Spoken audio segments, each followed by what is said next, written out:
Hello everyone, कैसे हैं आप सब। आई होप सब अच्छे हैं। Welcome back to the Sarvochi classes. Myself Gaurav Garg. आज हम स्टार्ट कर रहे हैं बच्चों हमारा जो चैप्टर है रिप्रोडक्शन इन ऑर्गेनिज्म, उसका second topic sexual reproduction in organism. First topic I hope सबने कर लिया है, ए सेक्सुअल रिप्रोडक्शन।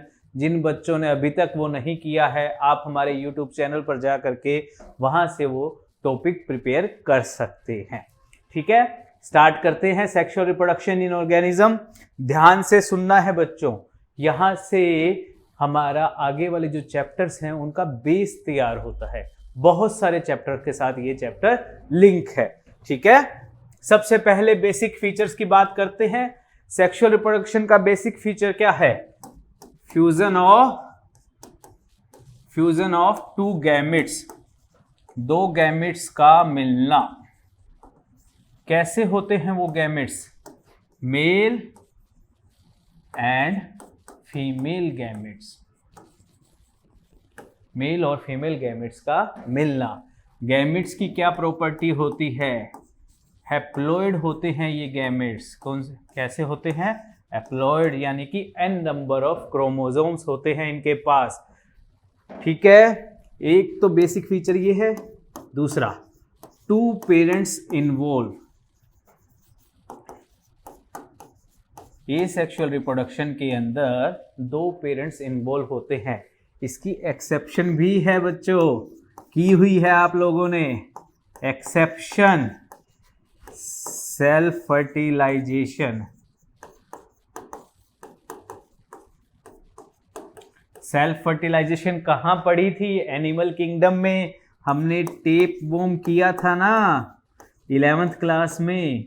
वहां पर टेपवॉर्म एंडोपैरासाइट होता है, ह्यूमन इंटेस्टाइन में मिलता है और सिंगल होता है। अब उसको अपनी जो इंक्रीज करने हैं, नंबर को इंक्रीज करना है, तो सेल्फ फर्टिलाइजेशन करनी होती है। इसीलिए यहाँ पर सेक्सुअल रिप्रोडक्शन का एक्सेप्शन भी है, सेल्फ फर्टिलाइजेशन।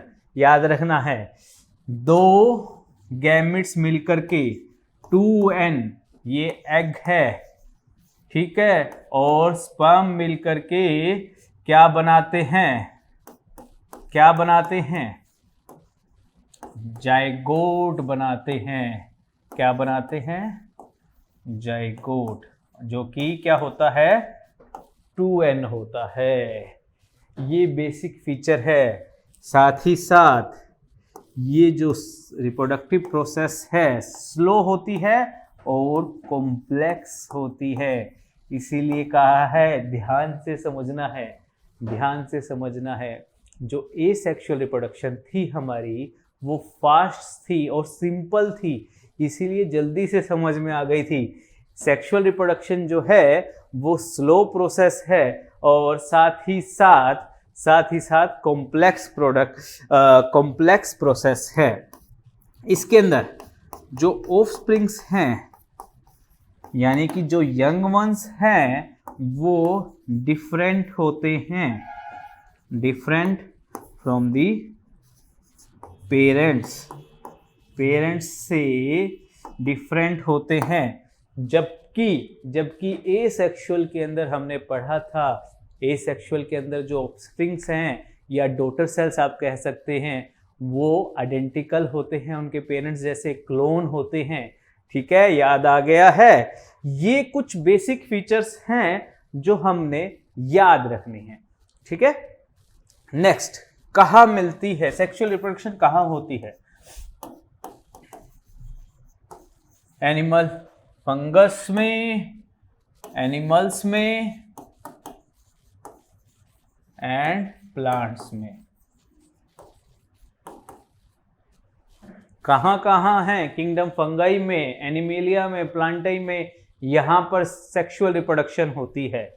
एक बात यहाँ ध्यान रखने वाली है बच्चों, ये मॉर्फोलॉजिकली, फिजियोलॉजिकली और इनकी इंटरनल स्ट्रक्चर डिफरेंट है। ये डिफरेंट है काफ़ी आपस में, लेकिन क्या है, जो सेक्सुअल रिप्रोडक्शन का पैटर्न है इनका, सेक्सुअल रिप्रोडक्शन का जो पैटर्न है वो ऑलमोस्ट सेम है, वो ऑलमोस्ट सेम है। ये चीज याद रखनी है। यहाँ से नेट में क्वेश्चन बन सकता है कि ऐसी क्या चीज कॉमन है फंगस में, एनिमिलिया में और प्लांटाई में। तो ऑप्शन में आपको दिया जा सकता है पैटर्न ऑफ सेक्सुअल रिप्रोडक्शन। यहाँ पैटर्न जो है ऑलमोस्ट सेम रहता है, जबकि मॉर्फोलॉजिकली, फिजियोलॉजिकली, इंटरनल स्ट्रक्चर जो है इन ऑर्गेनिजम्स में बहुत डिफरेंट है। ठीक है, चलिए नेक्स्ट। चलिए अब बात करते हैं ये प्रोसेस स्लो क्यों है। क्यों है ये प्रोसेस स्लो? सेक्सुअली मैच्योर होने के लिए किसी भी ऑर्गेनिज्म को टाइम स्पेंड करना पड़ता है। टाइम स्पेंड किस लिए? प्रॉपर ग्रोथ के लिए।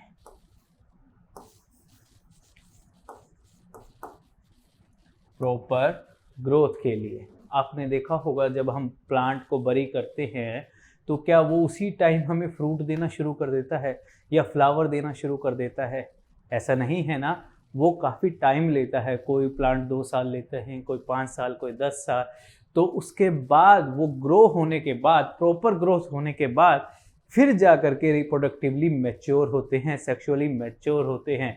इसी तरह हाँ, अगर हम ह्यूमन बींग्स की बात करते हैं, कोई भी बच्चा शुरू से सेक्सुअली मैच्योर नहीं होता, उसको भी ग्रो करना पड़ता है, अपनी बॉडी को ग्रोथ में लाना पड़ता है। Up to 10 to 12 years, 15 years तक ग्रो करने के बाद ही वो मैच्योर होता है, सेक्सुअली मैच्योर होता है। सभी डिफरेंट ऑर्गेनिजम्स के अंदर मैच्योरिटी पीरियड जो है वो डिफरेंट होता है। ठीक है, चले आगे। अब बात करते हैं फेस ऑफ लाइफ। ऑर्गेनिज्म के लाइफ के 3 फेसेस होते हैं। उसके लाइफ के 3 फेसेस में उसको डिवाइड किया गया है। जुवेनाइल फेस, रिप्रोडक्टिव फेस और सेनेसेंट फेस। जुवेनाइल फेस को प्लांट के केस में वेजिटेटिव फेस भी कहते हैं। क्या कहते हैं? Vegetative face. ये कब तक रहता है? एनिमल्स के केस में जब से बच्चे ने बर्थ लिया है अप टू रिप्रोडक्टिव मैच्योरिटी, जब तक कि उसके अंदर रिप्रोडक्टिव मैच्योरिटी नहीं आ जाती तब तक ये फेस रहता है। इसमें प्रॉपर ग्रोथ होती है बच्चों की। और प्लांट के केस में कब तक? सीड जर्मिनेशन से लेकर के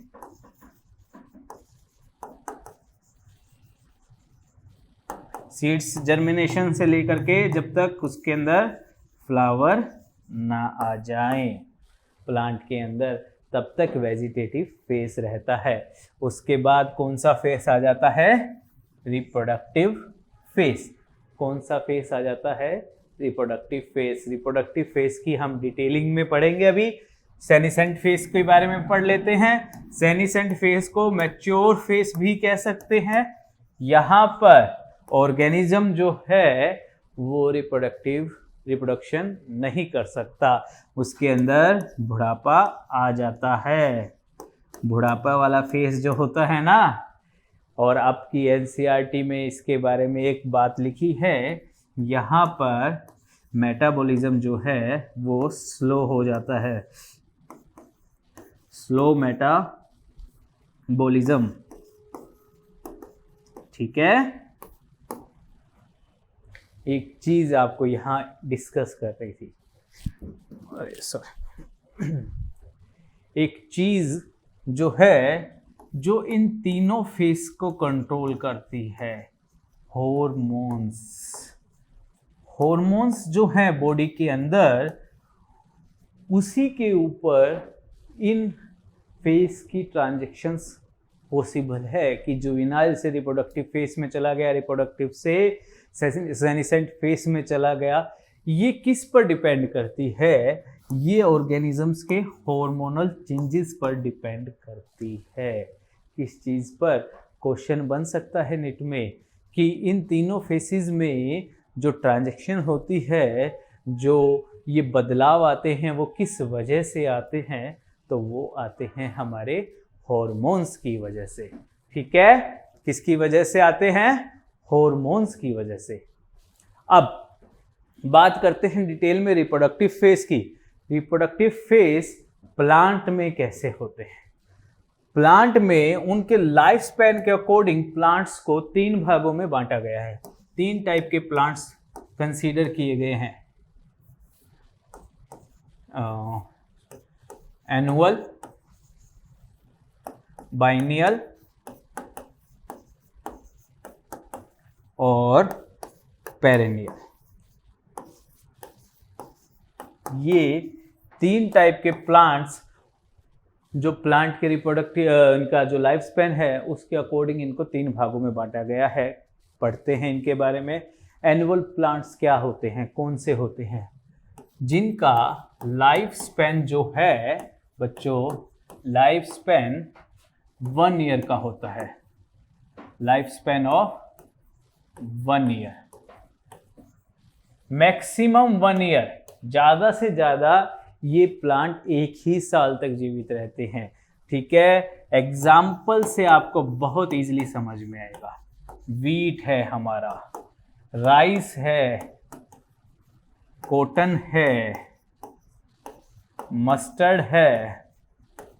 ये जो सभी फसलें हैं जो हमारे फार्मर्स बोते हैं, जो कि किसान जो है बोने के बाद कुछ टाइम बाद काट लेता है और दोबारा से इनको उगाने के लिए उसको बिजाई करनी पड़ती है, सीड को बोना पड़ता है जमीन में। ये सभी जो प्लांट्स हैं, वीट, राइस, कॉटन, मस्टर्ड वगैरह, ये सिर्फ इनका लाइफ स्पैन 4 to 6 मंथ्स का ही होता है। कुछ इसके अंदर ऐसे होते हैं जो 1 साल तक भी रहते हैं, इनमें नहीं है एग्जाम्पल। ठीक है, कुछ प्लांट्स जो 1 साल तक अपना मैक्सिमम लाइफ स्पैन जिनका 1 ईयर होता है उनको कहते हैं एनुअल प्लांट्स। अब बात करते हैं बाइनियल प्लांट्स की। बाइनियल प्लांट्स के अंदर लाइफ स्पैन कितने टाइम का होता है? 2 ईयर्स का। कितने टाइम का? 2 साल तक ये प्लांट जीवित रहते हैं। इनमें क्या होता है? फर्स्ट ईयर, पहले साल वेजिटेटिव ग्रोथ होती है।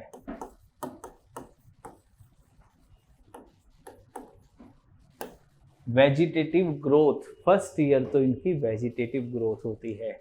और सेकंड ईयर में ये क्या करते हैं? रिप्रोडक्टिव ग्रोथ करते हैं।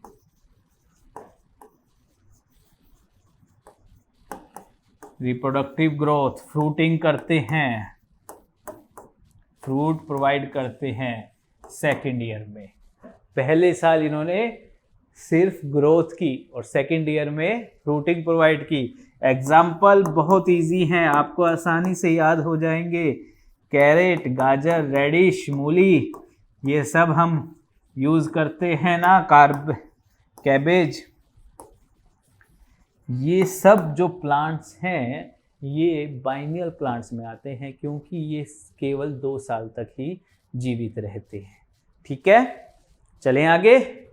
थर्ड प्लांट्स आते हैं। थर्ड टाइप है हमारे पास पेरेनियल। लाइफ स्पैन जो है इनका वो कितना होता है? More than 2 year. 2 साल से ज्यादा ये जीवित रहते हैं। ठीक है, लॉन्ग वेजिटेटिव फेस। इनका वेजिटेटिव फेस जो है वो काफी लंबा होता है। किसी का 5 साल, 10 साल, 15 साल, 50 साल तक का भी वेजिटेटिव फेस है और काफी टाइम तक, लॉन्ग टाइम तक फ्रूट प्रोवाइड करते हैं। मोस्टली बात कर रहे हैं जनरल बात। एग्जाम्पल देखिए इसके, आपको इजी हो जाएगा। मैंगो, एप्पल, ऑरेंज, बनाना, ये जो हम सीजनल फ्रूट्स होते हैं ये खाते हैं ना, बनाना, ओके, ठीक है, ये सभी इसी में आते हैं। अब पेरेनियल में भी फर्दर दो टाइप के हो सकते हैं, पेरेनियल भी फर्दर दो टाइप के हो सकते हैं। कैसे कैसे?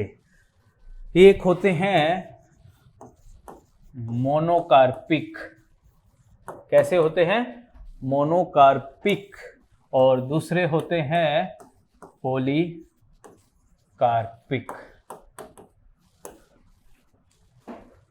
मोनोकार्पिक वो प्लांट्स होते हैं बच्चों जो fruits only once in their life span, केवल अपनी जिंदगी में एक ही बार फ्लावर और फ्रूट्स प्रोड्यूस करेंगे।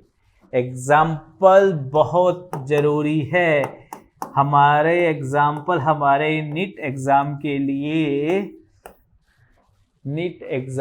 लिए एक मील का पत्थर साबित होते हैं। एग्जाम्पल जितने आपको याद होंगे बहुत इजी रहेगा आपको नीट को क्रैक करने के लिए, क्यों, और खासकर जो हमारे एनसीईआरटी में एग्जाम्पल दिए गए हैं वो तो आपको बिल्कुल अच्छे से याद होने ही चाहिए।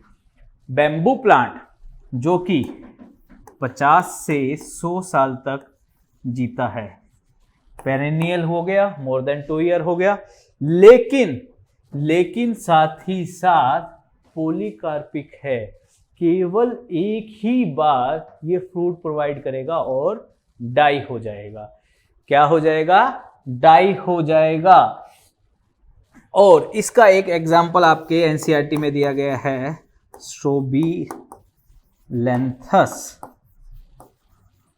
स्ट्रोबिलैंथस कुंथियाना।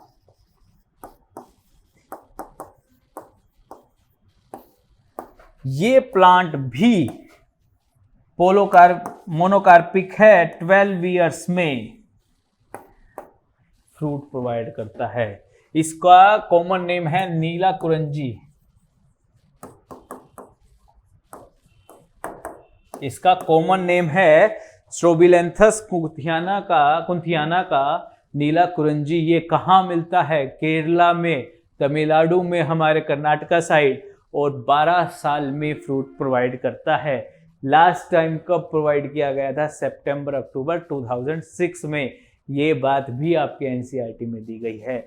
और जब इन्होंने फ्रूट प्रोवाइड किया था तो वहाँ पर बहुत सारी स्ट्रीट्स जो हैं वो बिल्कुल ही ब्लू कलर की हो गई थी। इसीलिए आपको ये एग्जाम्पल याद रखना इम्पोर्टेंट है। इतनी सारी बातें हमारे एनसीईआरटी में इसके रिगार्डिंग दी गई है। पॉलीकार्पिक अपने लाइफ स्पैन में फ्रूट प्रोवाइड करेंगे मैनी टाइम्स, बहुत बार फ्रूट्स, मैनी टाइम। इसमें भी इसको फर्दर 2 भागों में बांट सकते हैं हम। क्या? सीजनल और कॉन्टिन्यूअस।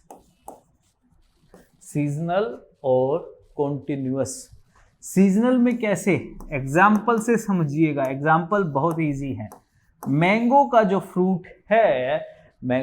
फ्रूट है वो सीजनल फ्रूट है, वो हमें समर में मिलता है मोस्टली। एप्पल है,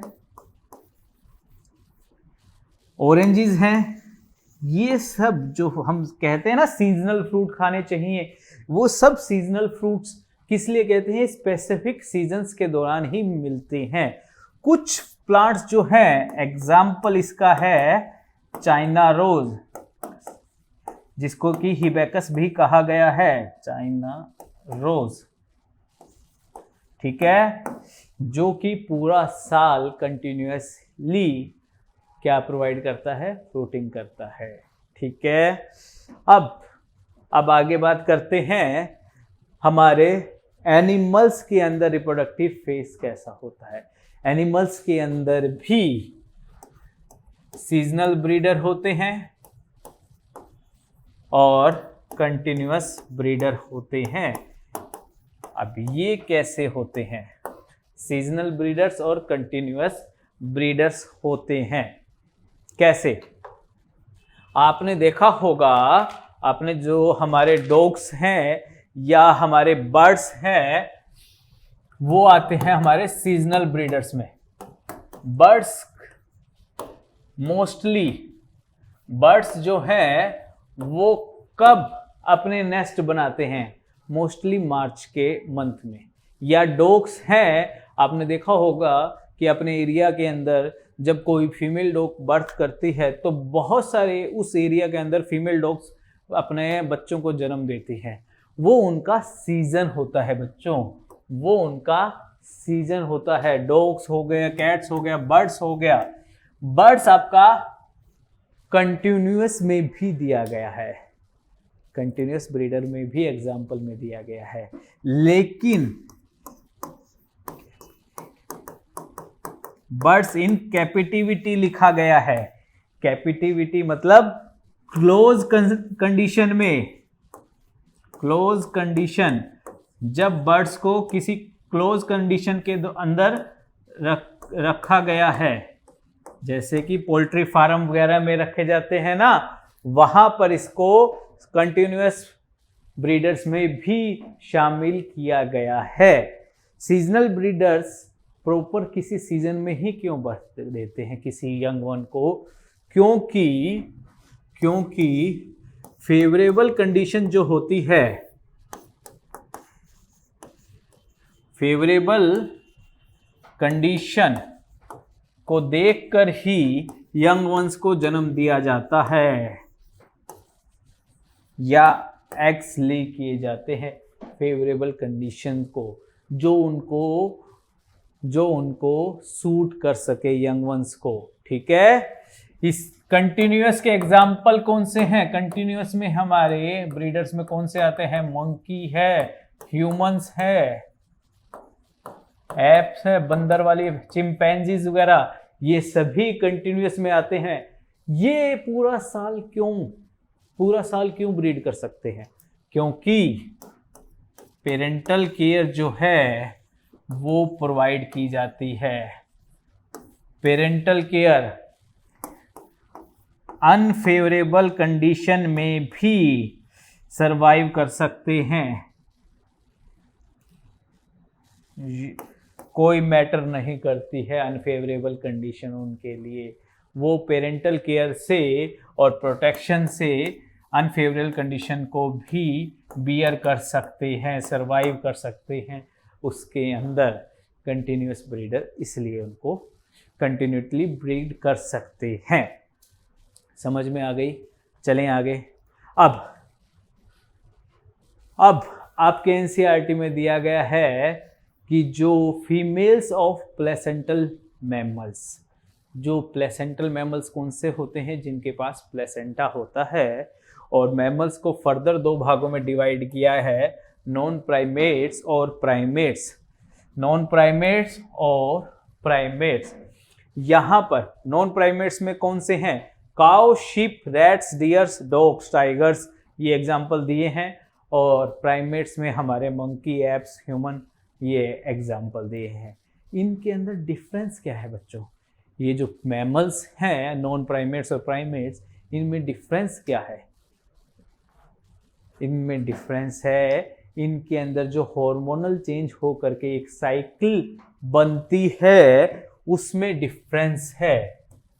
एस्ट्रस साइकिल और मेंस्ट्रुअल साइकिल, एस्ट्रल साइकिल और मेंस्ट्रुअल साइकिल।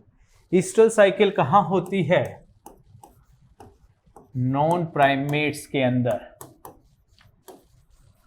कहाँ होती है? नॉन प्राइमेट्स के अंदर। और मेंस्ट्रुअल साइकिल्स कहाँ होती है? प्राइमेट्स के अंदर, प्राइमेट्स मैमल्स के अंदर। मेंस्ट्रुअल साइकिल के बारे में तो आप लोगों ने सुना ही होगा ना। मेंस्ट्रुअल साइकिल में कब आपने देखा होगा, बहुत सारे गर्ल्स हैं या जो लेडीज़ हैं, उनको हर महीने ब्लीडिंग होती है, हर महीने ब्लीडिंग होती है। तो क्या होता है ब्लीडिंग? एक साइकिल है, एक साइकिल है बच्चों जो कंप्लीट होती है। इसमें क्या होता है? इसमें ब्लीडिंग क्यों होती है? जो इनकी एंडोमेट्रियम है,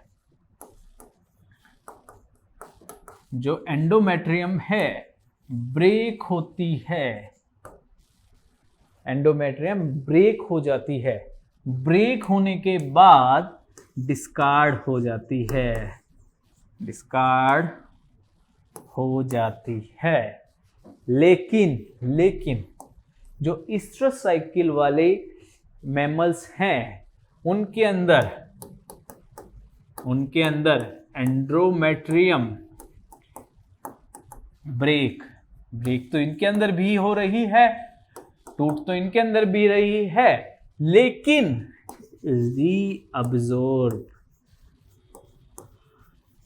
रीअब्जॉर्ब हो रही है। ये फीचर याद रखना है। इसमें डिस्कार्ड हो रही है, बाहर निकल जा रही है, लेकिन यहां एंडोमेट्रियम जो है वो क्या हो रही है, रीअब्जॉर्ब हो रही है। ईस्ट्रस साइकिल, वैसे तो ईस्ट्रस साइकिल काफी टाइप की है, लेकिन हमें इतनी ज्यादा डिटेल में जाने की जरूरत नहीं है। कहाँ है, नॉन प्राइमेट्स के अंदर है, और एंडोमेट्रियम जो है ब्रेक होने के बाद रीअब्जॉर्ब हो रही है। क्या हो रही है, रीअब्जॉर्ब हो रही है। यहां एंडोमेट्रियम ब्रेक हो रही है मेंस्ट्रुअल साइकिल में और डिस्कार्ड हो रही है। अब ईस्ट्रस साइकिल वाले प्राइमेट्स कब मेट करते हैं, जब इनकी बॉडी का टेम्परेचर इंक्रीज हो जाता है, यानी कि कहते हैं उस चीज को कि वो एनिमल हीट में चला गया है, हीट में, तभी वो मेटिंग अलाउ करेगा। ईस्ट्रस साइकिल वाले जो एनिमल्स हैं, मैमल्स हैं, वो कब मेटिंग अलाउ करेंगे, जब ईस्ट्रस साइकिल का एक फेस आएगा और जब उस फेस के अंदर उनकी बॉडी जो है वो हीट में चली जाएगी। समझिए, ठीक है, टेम्परेचर इंक्रीज हो जाता है तभी वो मेटिंग अलाउ करते हैं, लेकिन यहां टेम्परेचर का कोई भी इफेक्ट नहीं है। मेंस्ट्रुअल साइकिल के अंदर ऐसा कुछ नहीं होता। समझ में आ गई है? चले आगे, चलिए अब बात करते हैं सेक्सुअल रिप्रोडक्शन के अंदर क्या क्या इवेंट्स होते हैं। इसको 3 स्टेजेस में डिवाइड किया गया है। कौन कौन सी है वो स्टेजेस? प्री फर्टिलाइजेशन, फर्टिलाइजेशन और पोस्ट फर्टिलाइजेशन। थोड़ा सा फास्ट लग रहा होगा बच्चों को क्योंकि 1 शॉट क्लास है, थोड़ा सा जल्दी चला रहे हैं, ठीक है, समझने की कोशिश कीजिएगा। चलिए बात करते हैं प्री फर्टिलाइजेशन। प्री फर्टिलाइजेशन में भी 2 इवेंट है। फर्टिलाइजेशन यानी कि जब गैमेट फ्यूज होकर के जाइगोट बनाते हैं, उससे पहले का जो प्रोसेस है वो क्या है? सबसे पहले तो गैमेट बनना बहुत जरूरी है और गैमेट का आपस में मिलना बहुत जरूरी है, गैमेट को इकट्ठा होना बहुत जरूरी है, ट्रांसफर, ठीक है। तो गैमेट फॉर्मेशन की बात करते हैं। सबसे पहले प्री फर्टिलाइजेशन में भी 2 इवेंट में इसको डिवाइड कर दिया गया है। कौन कौन से? गैमेट फॉर्मेशन और गैमेट ट्रांसफर। गैमेट फॉर्मेशन, इसको क्या कहते हैं?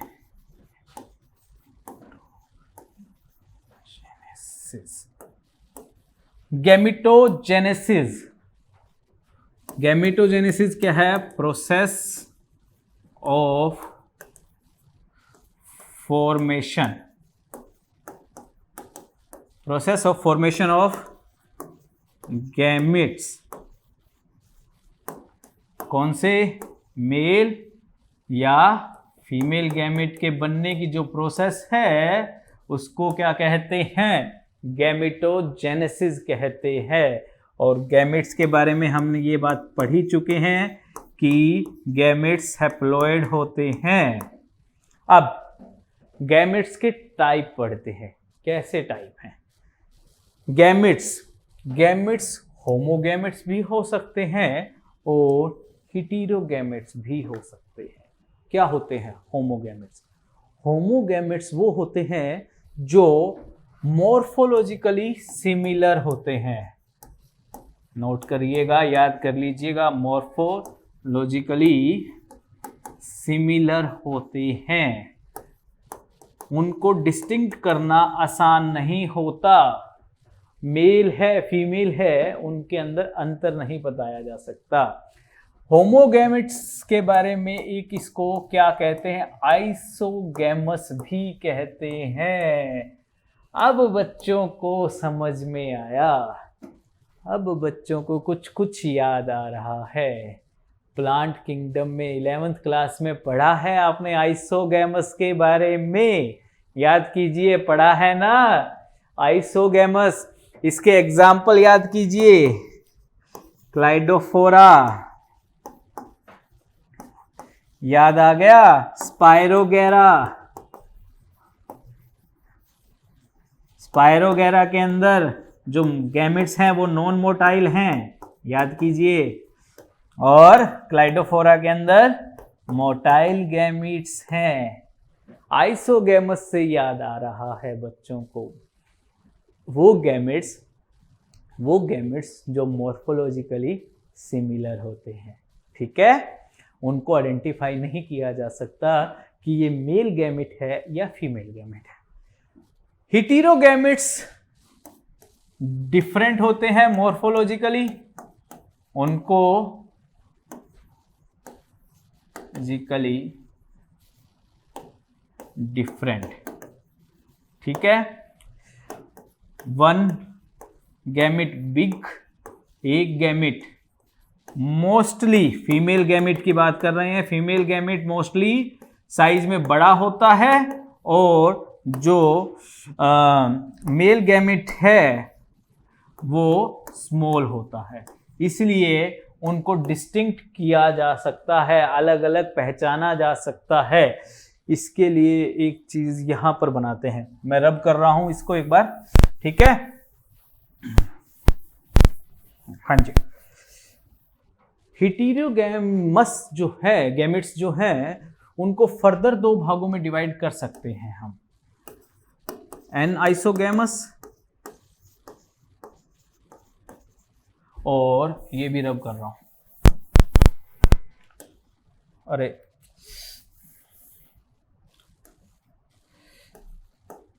ऊगैमस। इनमें क्या अंतर है, काफी बच्चों को इस चीज का नहीं समझ में आता कि एनाइसोगैमस और ऊगैमस में क्या अंतर है। दोनों में गैमेट्स तो मॉर्फोलॉजिकली डिफरेंट होते हैं, लेकिन काफी बुक्स के अंदर एनाइसोगैमस के अंदर ही ऊगैमस को रखा गया है, एनाइसोगैमस का ही पार्ट बना करके। लेकिन थोड़ा सा समझने की बात है, जो एनाइसोगैमस है इसके अंदर बोथ गैमेट्स, साइज तो डिफरेंट है ही, साइज तो इसी में भी डिफरेंट है, मॉर्फोलॉजिकली डिफरेंट है, समझ में आ गई, लेकिन बोथ गैमेट्स, या तो दोनों ही गैमेट्स मोटाइल होंगे या दोनों ही गैमेट्स जो हैं नॉन मोटाइल होंगे। समझिए बात को, ठीक है, दोनों ही गैमेट्स या तो मोटाइल होंगे या नॉन मोटाइल होंगे। लेकिन यहां पर जो फीमेल गैमेट है जो कि लार्ज साइज का है, लार्ज साइज का है, वो नॉन मोटाइल होगा, नॉन मोटाइल, और जो मेल गैमेट है स्मॉल साइज का है और मोटाइल होगा। समझिए बात को, ठीक है, समझ में आ गया, अंतर समझ में आ गया। अब आई होप कोई डाउट नहीं होना चाहिए इस चीज में, ठीक है, चलें आगे। अब नेक्स्ट बात करते हैं सेक्सुअलिटी इन ऑर्गेनिज्म। सेक्सुअलिटी इन ऑर्गेनिज्म का क्या मतलब है कि जो ऑर्गेनिज्म है वो क्या एक ही टाइप का गैमेट प्रोड्यूस कर रहा है या दोनों टाइप के गैमेट्स प्रोड्यूस कर रहा है। इस तरह से दो टाइप के ऑर्गेनिज्म हमारे पास आ जाते हैं, यूनिसेक्सुअल और बाइसेक्सुअल। यूनिसेक्सुअल को इन नामों से भी जाना जाता है। यूनिसेक्सुअल को हेटेरोथैलिक और डायोसियस एनिमल्स या ऑर्गेनिजम्स के नाम से भी जाना जाता है। इसके क्या होता है, have only one type of reproductive organ.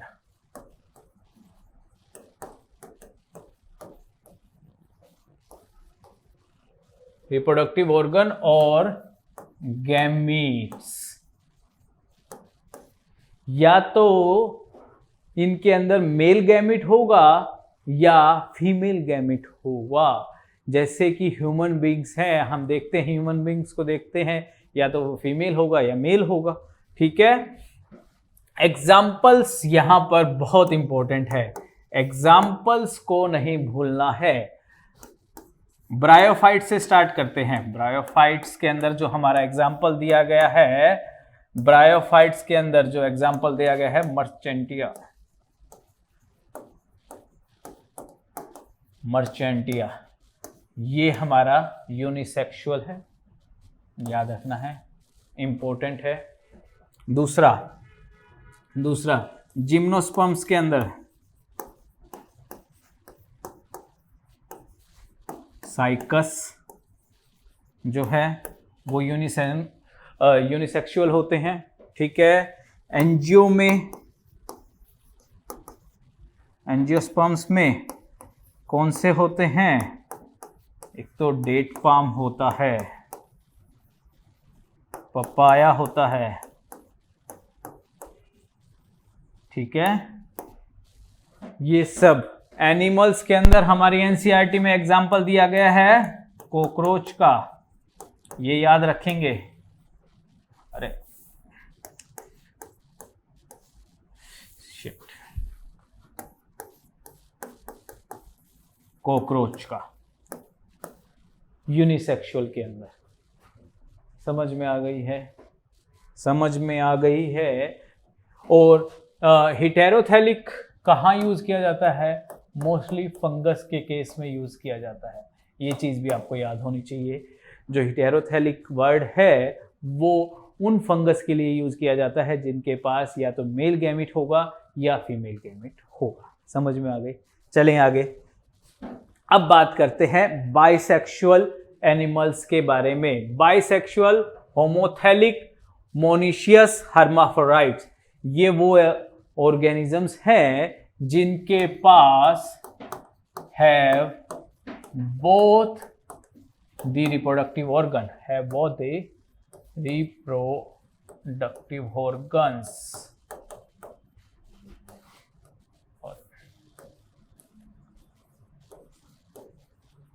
या जो दोनों टाइप के गैमेट्स प्रोड्यूस करते हैं, दोनों टाइप के गैमेट्स प्रोड्यूस करते हैं।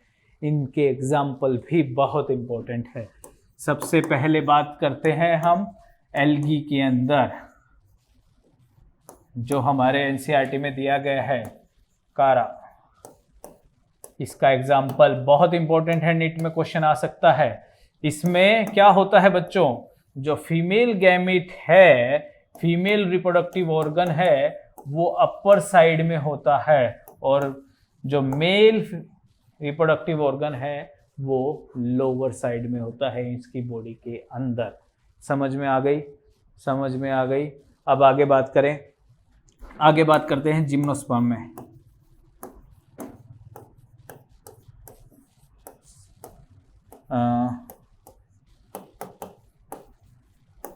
पाइनस जो प्लांट है, पाइनस जो प्लांट है वो कहाँ आता है? वो हमारा बाइसेक्सुअल के अंदर आता है। ठीक है, एंजियो में।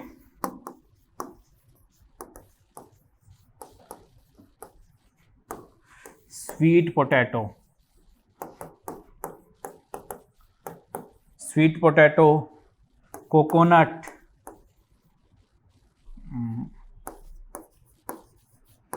कुकर बीट्स,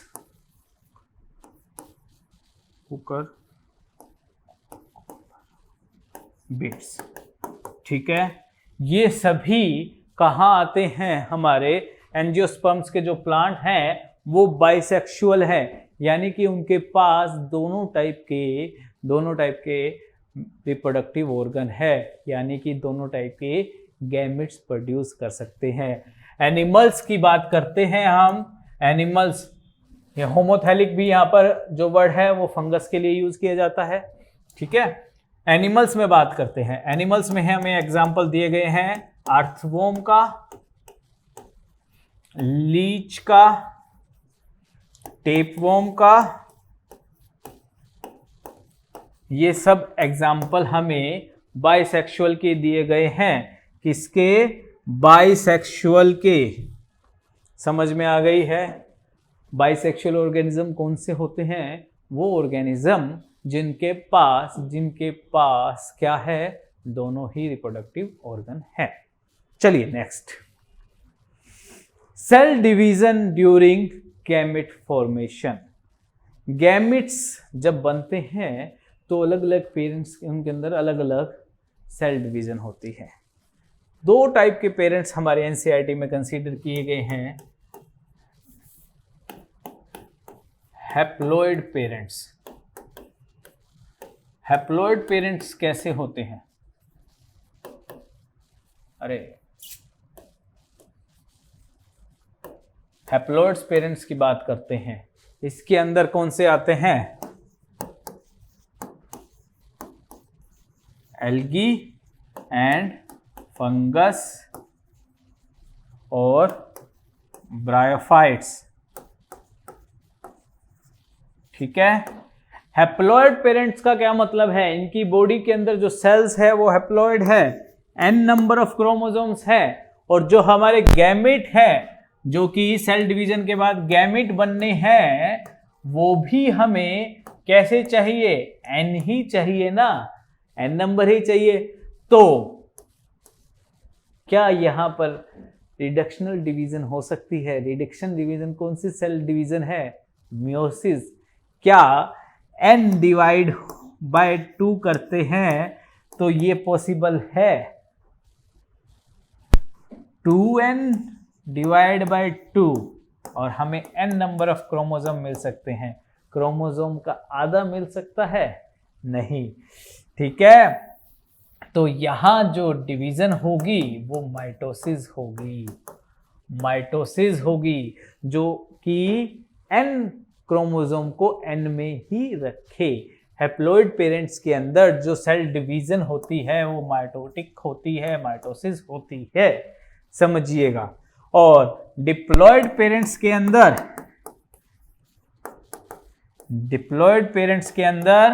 मियोसिस होगी। कैसी होगी? मियोसिस, और उससे फिर गैमेट बनेंगे हैप्लॉइड। 2n से n में कन्वर्ट होगा। इसके अंदर कौन से आते हैं? टेरिडोफाइट,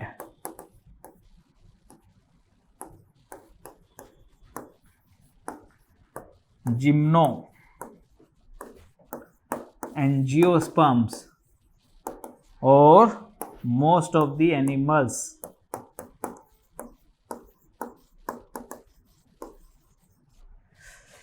डिप्लॉइड पेरेंट्स के अंदर कौन से आते हैं? Most of the animals, gymno, angio और हमारे टेरिडोफाइट्स इसके अंदर आते हैं। समझ में आ गई है? समझ में आ गई है? चलें आगे। अब गैमेट ट्रांसफर। गैमेट कैसे ट्रांसफर होगा? लोअर प्लांट्स की बात करते हैं। लोअर प्लांट्स में कौन से आते हैं हमारे? Algae, fungi. बात करते हैं इसमें मेल गैमेट। मेल गैमेट कैसा होता है? मेल गैमेट जो होता है बच्चों वो मोटाइल होता है, यानी कि उसके पास फ्लैजिला है। और कहां प्रोड्यूस होता है? आपके एनसीईआरटी में दिया गया है, प्रोड्यूस इन एंथ्रीडिया। ठीक है, और फीमेल गैमेट की इसके अंदर बात करते हैं। लोअर प्लांट्स के अंदर फीमेल गैमेट्स नॉन मोटाइल होता है। कैसा होता है? Non motile.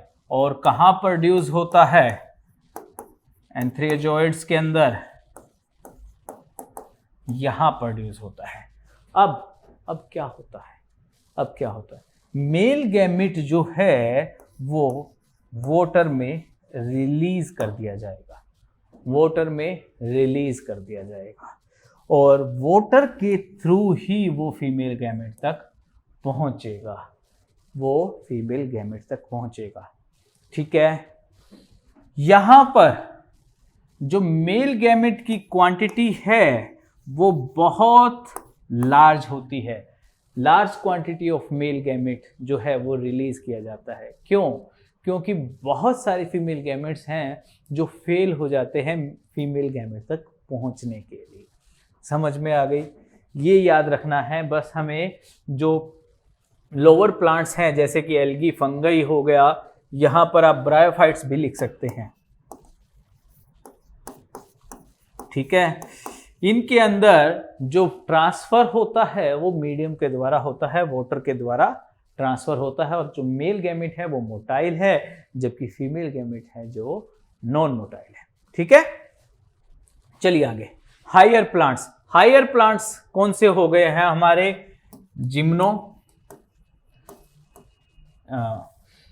जिम्नोस्पर्म्स और एंजियोस्पर्म्स की बात करते हैं।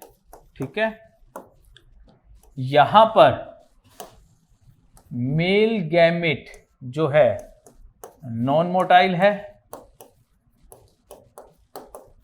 नॉन मोटाइल है और फीमेल गैमेट जो है वो भी नॉन मोटाइल है। दोनों ही गैमेट्स जो हैं वो हमारे कैसे हैं? Non motile. अब इसको हम एंथर कहते हैं, इसको यहां पर स्टिग्मा कहते हैं। अब जो मेल गैमेट है उसको एंथर से स्टिग्मा तक पहुंचना है, एंथर से स्टिग्मा तक पहुंचना है। इसके लिए हायर प्लांट के अंदर इस प्रोसेस के लिए एक स्पेशल वर्ड है। क्या? पोलिनेशन।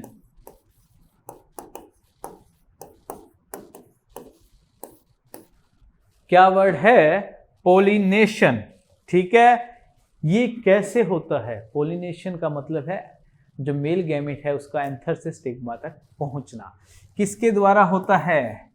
पढ़ते आए हैं यार बच्चों, आप लोग पढ़ते आए हो, इंसेक्ट्स के द्वारा, मेनली इंसेक्ट्स के द्वारा होता है।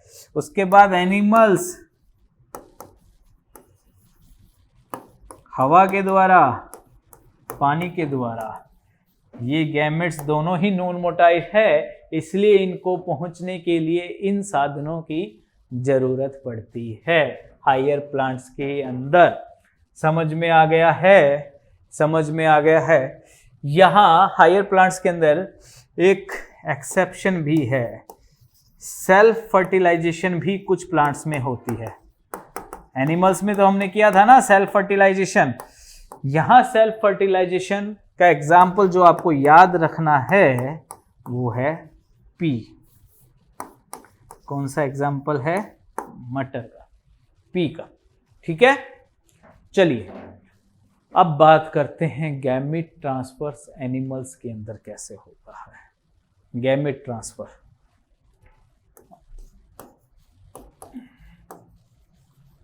एक्वेटिक एनिमल्स जो हैं, most of the aquatic animals अपने गैमेट्स कहाँ रिलीज करते हैं? वाटर में रिलीज करते हैं। वाटर वो मीडियम है जिसके द्वारा मेल गैमेट और फीमेल गैमेट आपस में मिलते हैं। क्या होता है इसके अंदर? वाटर के द्वारा जो है वो मेल और फीमेल गैमेट्स क्या करते हैं? मिलते हैं। टेरेस्ट्रियल प्लांट्स, टेरेस्ट्रियल एनिमल्स के बारे में बात करते हैं।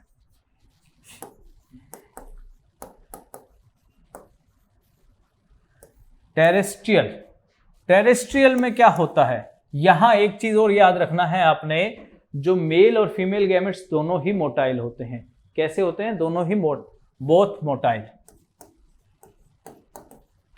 बोथ गैमेट्स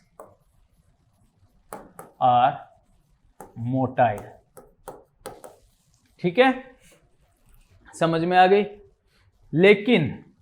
लेकिन इसमें क्या से होता है, टेरेस्ट्रियल प्लांट्स के अंदर जो मेल गैमेट है,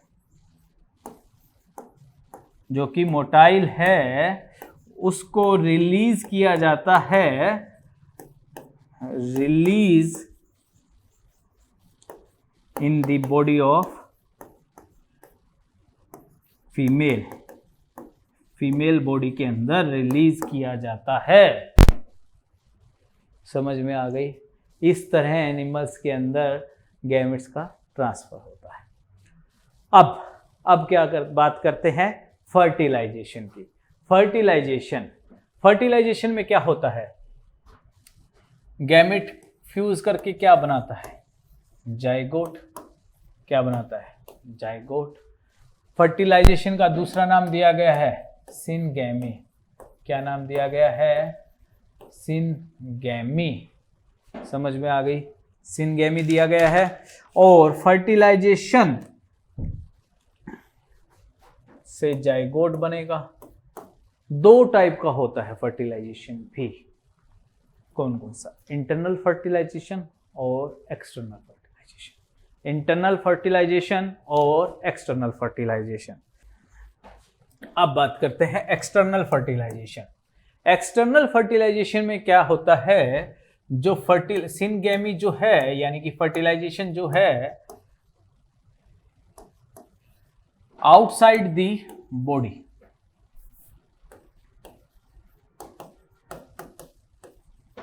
आउटसाइड दी बॉडी, जो एक्वेटिक प्लांट्स एक्वेटिक एनिमल्स के अंदर जो गैमेट्स,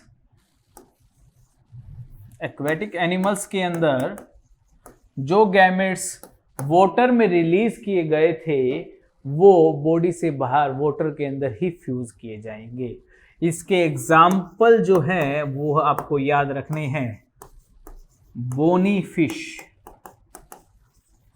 बोनी फिश इसका एग्जाम्पल है। एम्फीबियन है।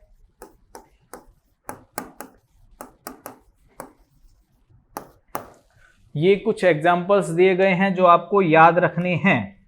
ठीक है। यहां क्या होता है? यहां क्या होता है? बहुत सारे लार्ज अमाउंट में गैमेट्स को रिलीज किया जाता है। आपको पहले ही बता दिया, क्योंकि जो गैमेट्स हैं वो फीमेल गैमेट्स तक या उनका फ्यूजन ईजिली नहीं होता। अगर हो जाता है तो वो किल कर दिए जाते हैं प्रीडेटर्स के द्वारा। जो बड़े एनिमल्स हैं उनके द्वारा उसको किल कर दिया जाता है।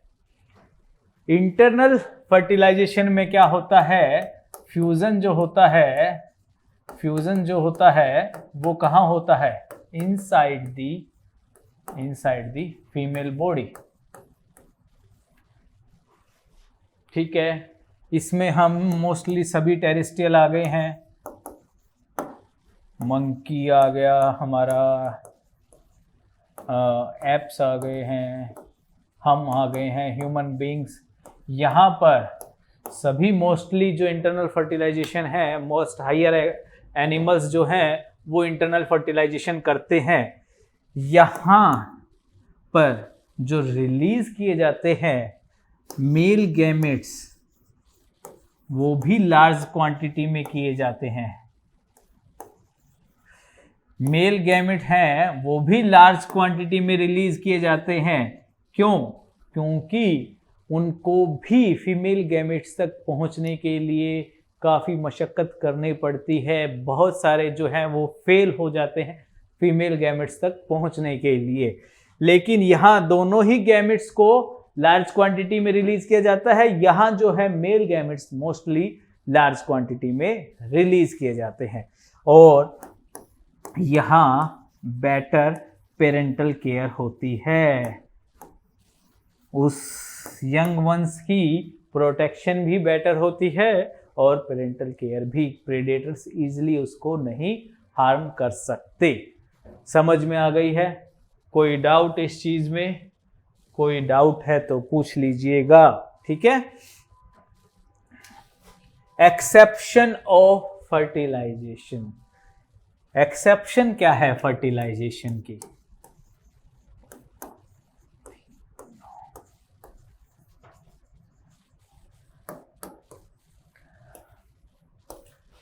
पार्थिनोजेनेसिस। पार्थिनोजेनेसिस एक्सेप्शन है किसकी? हमारे फर्टिलाइजेशन। फर्टिलाइजेशन में क्या होता है? Fusion of gametes. लेकिन जो पार्थेनोजेनेसिस है उसके अंदर फ्यूजन नहीं होता। उसके अंदर क्या होता है? Development of female gamete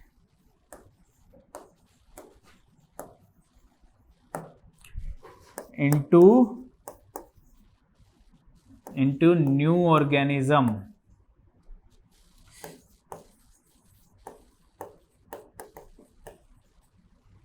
without fertilization, without fusion of gamete।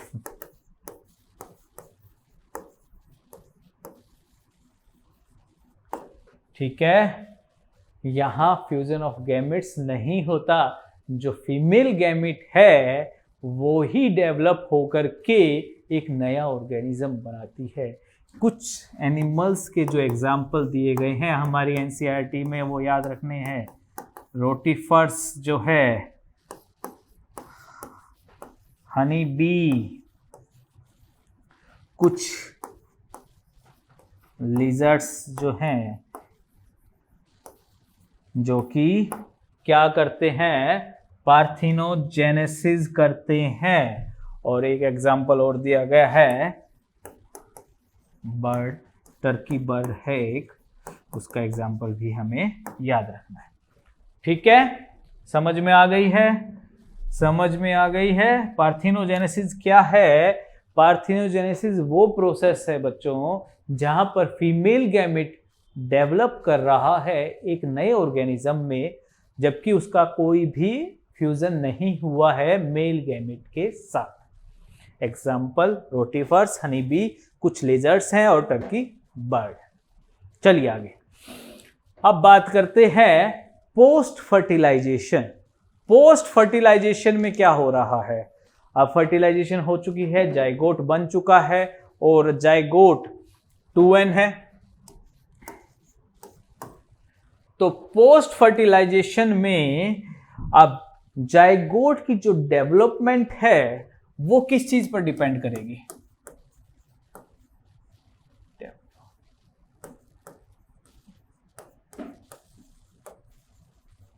Development है वो किस चीज पर डिपेंड करेगी? ऑर्गेनिज्म की लाइफ साइकिल पर और उसके इन्वायरमेंट पर। किस चीज पर डिपेंड करेगी? कि जाइगोट की जो डेवलपमेंट है वो कैसी होगी? वो कैसी होगी? वो उस ऑर्गेनिज्म के लाइफ साइकिल पर डिपेंड करेगी और साथ ही साथ उसके इन्वायरमेंट पर डिपेंड करेगी। कैसे? इसको रब कर रहा हूं मैं एक बार।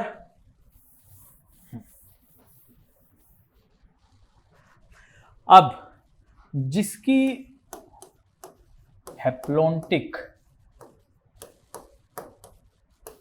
जिन ऑर्गेनिजम्स की जो लाइफ साइकिल है वो हमारी हैप्लोन्टिक लाइफ साइकिल है, जैसे कि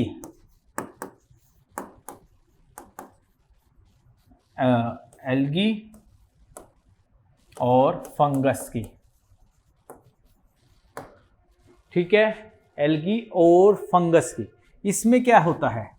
ये देखिए, ये हमारा जाइगोट है 2n। ये क्या है? जाइगोट। जाइगोट क्या करेगा? इसके अंदर ये एक थिक वॉल बना लेगा। क्या बना लेगा? Thick wall. थिक वॉल किस लिए बनाएगा? प्रेडेटर से बचने के लिए, अपने प्रोटेक्शन के लिए, और कुछ टाइम के लिए रेस्ट पे चला जाएगा, रेस्ट में चला जाएगा। उसके बाद ये क्या करेगा? मियोसिस करेगा और स्पोर्स फॉर्म करेगा। क्या फॉर्म हो रहे हैं? स्पोर फॉर्म हो रहे हैं, जो कि n नंबर होते हैं। ये जाइगोट जो था हमारा 2n था, लेकिन ये क्या करेंगे? मियोसिस करके उसको n नंबर ऑफ स्पोर्स में बदल देंगे। हैप्लोन्टिक लाइफ साइकिल किसमें है? हमारे फंगस और एल्गी के अंदर। समझ में आ गई? अब बात करेंगे हमारे, इसको रब करते हैं। अरे यार क्या है आज। अब बात करते हैं हैप्लो डिप्लोटिक लाइफ साइकिल, और जो डिप्लोटिक लाइफ साइकिल है उनके ऑर्गेनिजम्स के अंदर जाइगोट की कैसे फर्दर डेवलपमेंट होती है। कहाँ होते हैं? सबसे पहले तो बात करते हैं हैप्लो डिप्लोटिक कहाँ है लाइफ साइकिल, किन के अंदर है? ब्रायोफाइट्स के अंदर है ना, टेरिडोफाइट्स के अंदर है।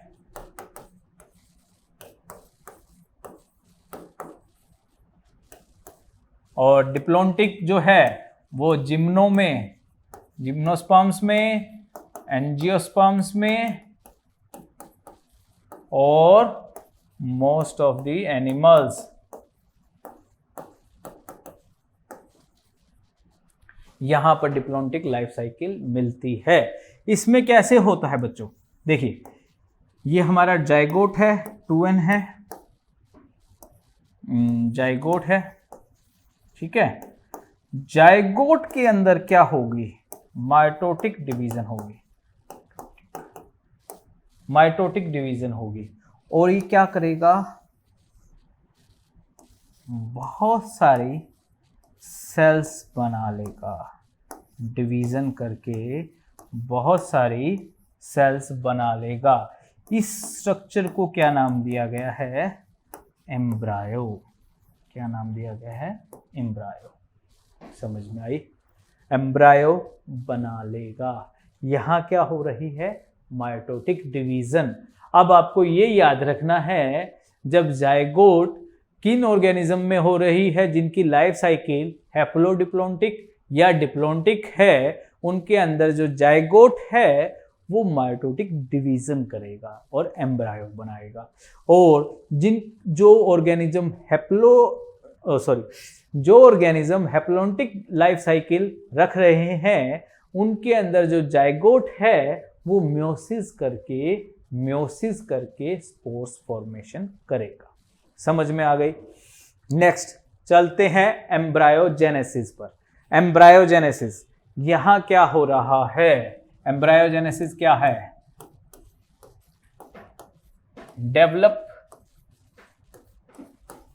डेवलपमेंट ऑफ एम्ब्रायो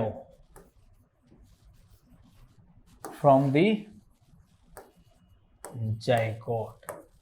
जाइगोट से जो एम्ब्रायो है उसकी डेवलपमेंट कैसे हो रही है? यहां दो प्रोसेस होते हैं बच्चों, सेल डिवीजन और सेल डिफरेंशिएशन।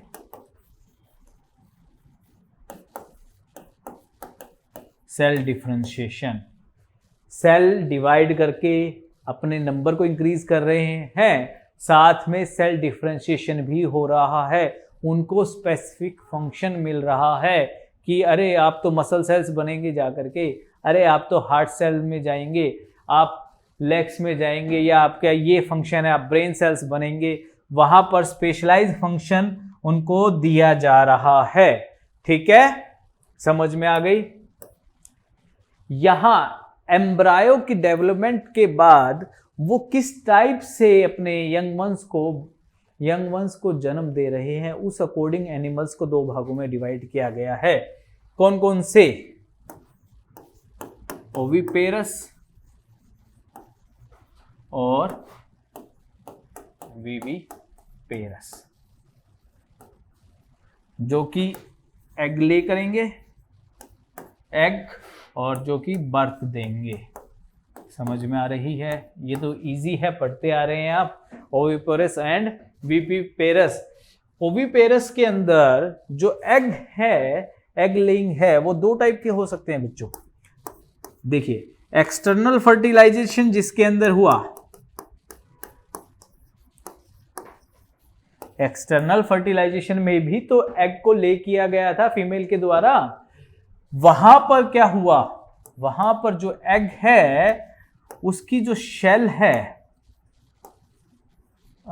उसकी जो शेल है वो कैल्शियम की नहीं बनी हुई होती। कैल्शियम की नहीं बनी हुई होती। क्यों नहीं बनी हुई होती? क्योंकि इनको पेनिट्रेट करना आसान नहीं होगा अगर ये कैल्शियम की बनी हुई होगी। स्पर्म के द्वारा इसको पेनिट्रेट भी तो करना है, मेल गैमेट के द्वारा, ठीक है। और जो इंटरनल फर्टिलाइजेशन हुई है और एग बना है, वो एग अब उनके द्वारा ले कर दिया गया है। उनकी जो शेल है वो कैल्शियम की बनी हुई होती है। कैल्शियम की किस लिए बनी हुई होती है? ताकि उसको प्रोटेक्शन मिल सके, प्रोटेक्शन मिल सके। और साथ ही साथ जब उनका ग्रोथ पीरियड हो जाता है तो उनको हैच आउट करके बाहर निकाल दिया जाता है, उनका जन्म हो जाता है। समझ में आ गई है? समझ में आ गई? कहाँ कौन से हैं इनमें एग्जाम्पल याद कर लीजिए। बर्ड्स आप देखते ही हैं और रेप्टाइल्स हैं जो कि ओविपेरस हैं। अब बात करते हैं विविपेरस। विविपेरस क्या करते हैं? बच्चों को जन्म देते हैं।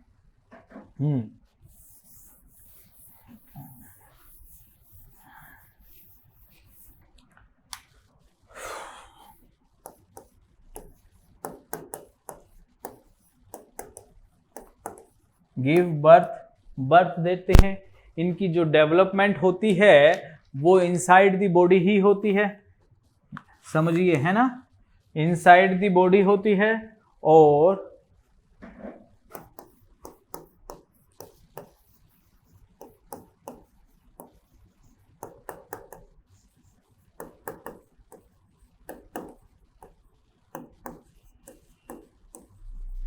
साथ ही साथ इनको पेरेंटल केयर भी ज़्यादा मिलती है, मोर पेरेंटल केयर विविपेरस के अंदर। हो गया है, एनिमल्स हो गए हैं। अब प्लांट्स के अंदर फ्लावरिंग प्लांट्स की बात कर रहे हैं बच्चों। किसकी बात कर रहे हैं? Flowering plants. फ्लावरिंग प्लांट्स के अंदर क्या होता है फर्टिलाइजेशन के बाद?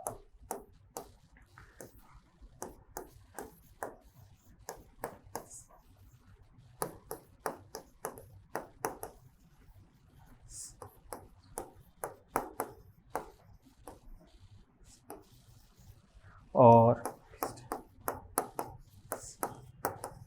ये चार पार्ट होते हैं फ्लावर के।